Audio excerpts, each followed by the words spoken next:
He's brilliant. He's done several gigs with me. I love this man, and I'm really pleased that he was able to come here and be on our stage this evening. So please, if you will, give a round of applause to Nick Hill.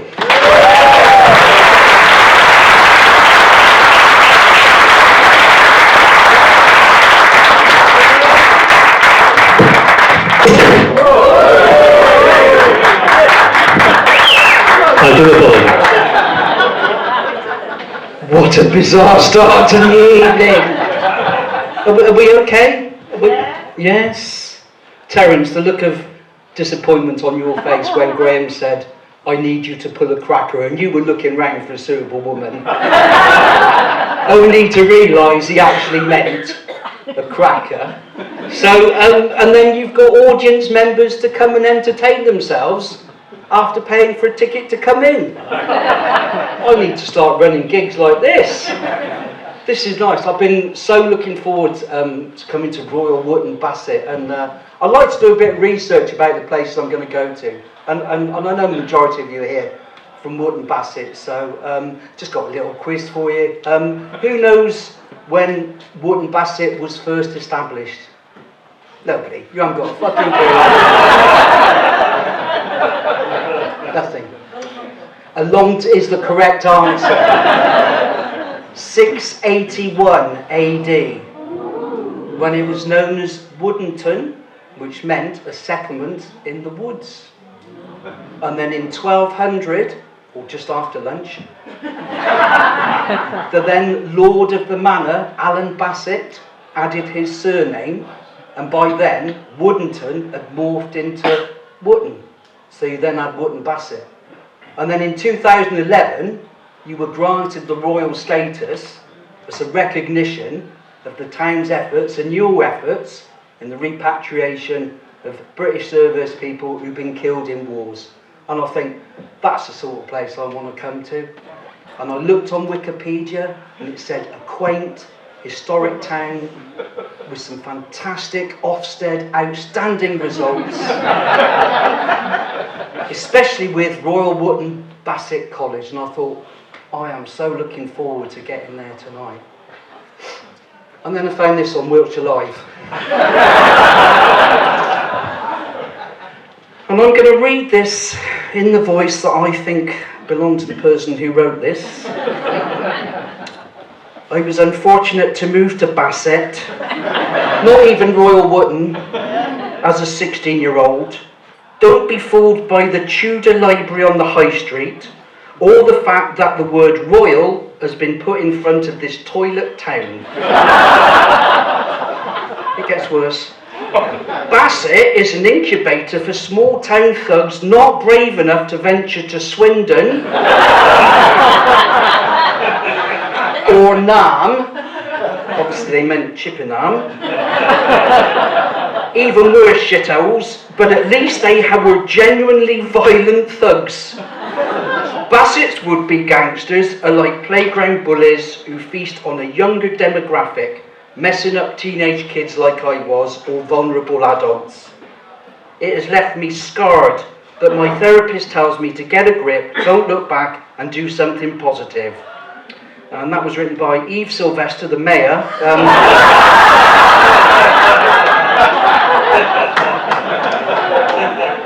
Liberal Democrat Party. When I started doing comedy some 20 years ago, I had visions of maybe one day making it to live at the Apollo, but I mean that hasn't happened and it's unlikely to happen. But I need to share something with you tonight because I got an email today that I was sort of half expecting, and in 2 weeks' time I am going to be performing at the O2. Shopping Gloucester for their Star Christmas party. There's going to be about 5 people there, but do you know what? A gig's a gig. And we've had a few bad years, haven't we? Since 2019, we went through Brexit, and I don't mind telling you, I voted Remain, not out of any strong political leaning, but just more the fact that there's absolutely no way I want to go back to washing my own car on a Sunday.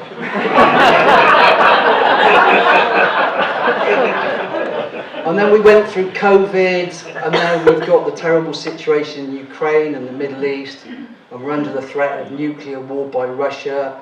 And I'm thinking, what else is there for humanity to endure? And I think the only thing that we're now possibly facing is alien invasion.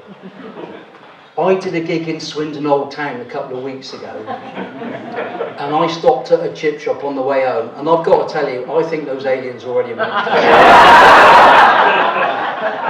But as Graham said, I went to the Leicester Comedy Festival in 2022, and then I was great. When he said that at the start, we got an award-winning comedian, all of you just went, nothing. And I won the Silver Stand-Up Award right now.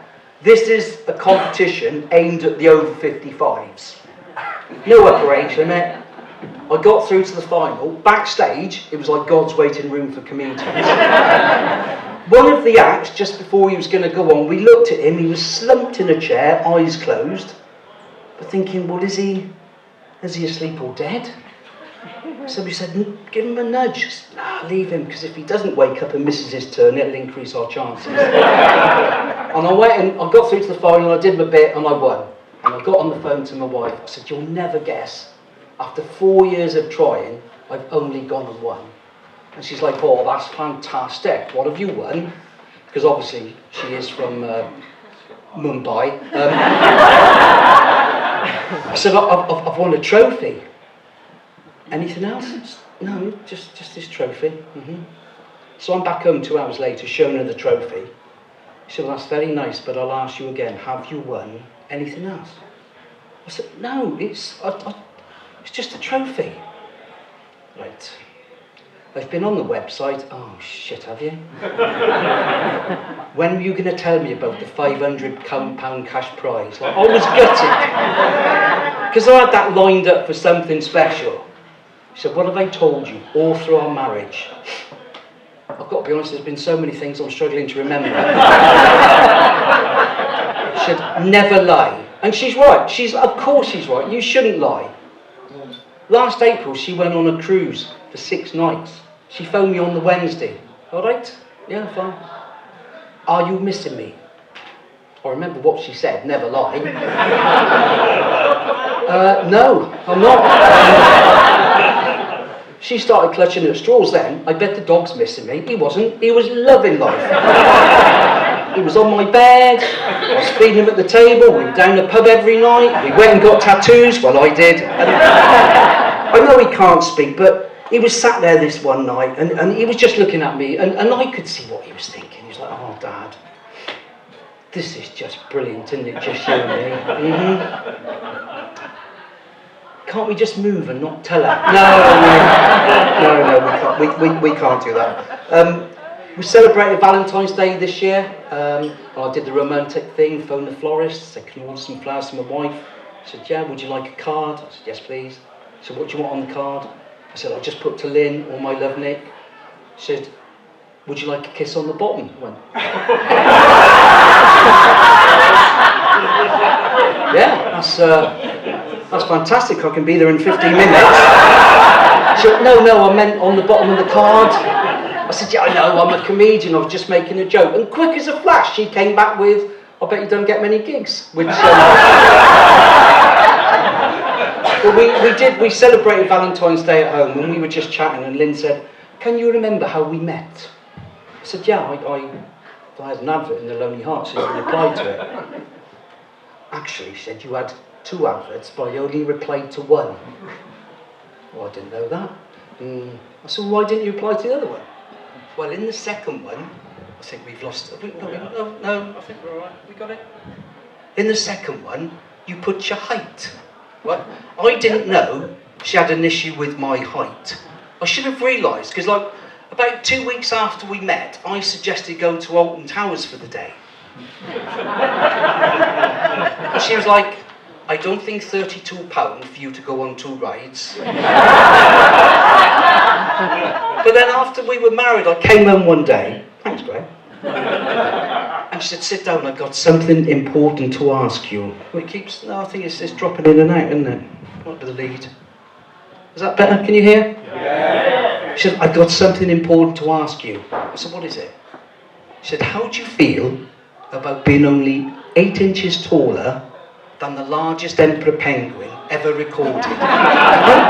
She Googled it. As if that wasn't bad enough. She worked at a school at the time, and I used to go in and have coffee with her every now and again. And I went in this one day, and one of her teacher friends said, Lynn's in a meeting, but do you want to come into the staff room and have a coffee? Yeah, that'll be fine. So I went in, she made me a coffee, she said, do you want a biscuit? Yeah, please. Why don't you pick up a penguin? They all knew. They all bloody knew. We changed the lead at half-time, Greg, don't we? It's fine. Can you put up with that? Is that all right? Yeah. We did dry January this year as well. Still drank, just no sex. But it was her fault, because just before Christmas she said, oh, we've been married 23 years. You don't have to worry about getting me a present. So I didn't. She's not a very happy woman generally. But I'll give you an example. Like, it was her birthday. Oh, today. And I got her a spa day. Right? That was wrong, because apparently she hates grocery shopping. I think she's going to be bitterly disappointed with the anniversary present of a Pampers Day. Bless her.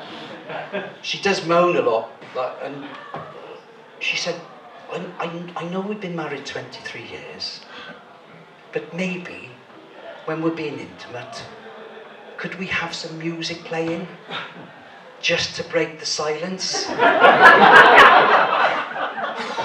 Okay, so I recorded a couple of tracks, because that's how long it was going to take. I put the first one on, and I thought I'd made a fairly good job of choosing. Like Angels by Robbie Williams, I thought, well, that's there or thereabouts. I know now my choice of song number 2 was probably the theme from Match of the Day. But we were watching, I don't know if any of you saw this, it was on Channel 5 a couple of months ago, The Great British Sex Experiment. Did anybody see it? Basically what it was about a group of 30-somethings, and they were perfect in every way. Perfect hair, perfect face, perfect bodies, but they wanted to spice up their relationship. And in the episode we watched, there was a couple, and the girl wanted to introduce a third party into the relationship. Like, and she didn't care whether it was male or female, they basically wanted a threesome. And we sat watching it, and Lynn's like, we could possibly do that. Oh yeah, we could, yes, but it'd have to be somebody of a comparable age to us. Oh yeah, obviously. And then we thought about it, and we thought, well, if we do go ahead with this, and get somebody of a comparable age, on the bed at any one time, that combined age is going to be 212. And I've got to be honest, that sort of put us off. And then after the break, it showed them in the bedroom, and they were whispering things into each other's ears. And it's probably sexy, I don't know. Oh, look at that, we could do that. So we could, but we'd just be talking about how ineffective our pension is and the cost of fuel prices. And then in the final section, they were massaging each other with essential oils. I said, oh my God, look at that. We could do that. I said, but we do that already. She said, I'm not talking about deep heat.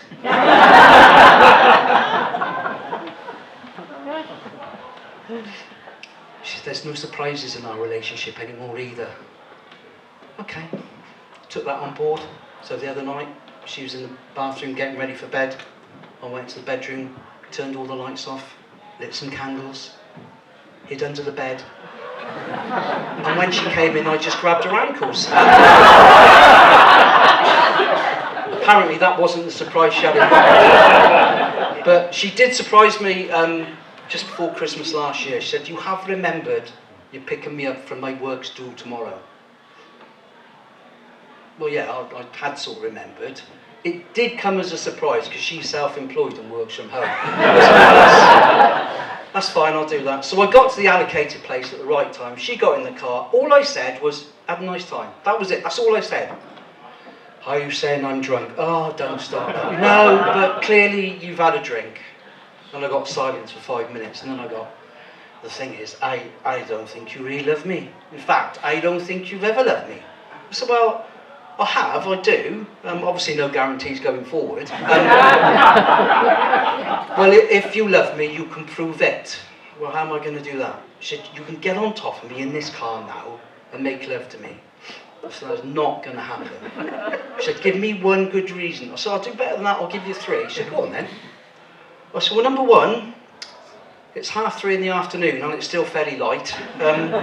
Number 2, we're still outside Wetherspoons in the middle of town. And number 3, we've got your girlfriend Chris in the back of the car.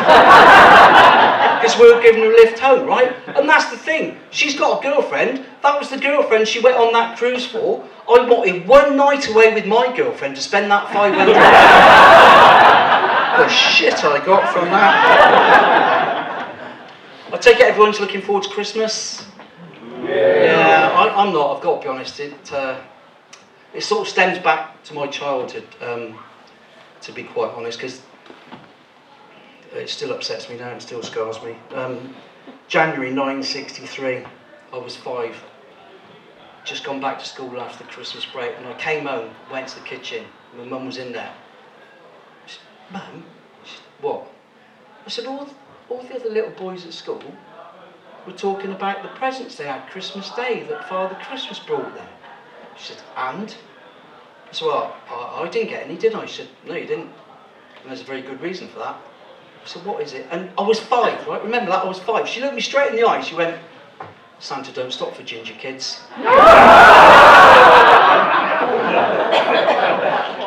To be fair, it wasn't the worst thing she'd ever said to me, because I've had 2 ginger kids, not spent a penny on them at Christmas. It's been, but it was the name calling as well as a child, that, you know, the copper knob, ginger nut, carrot top, you little ginger wanker. And I can remember saying, Dad, just leave it out, will you?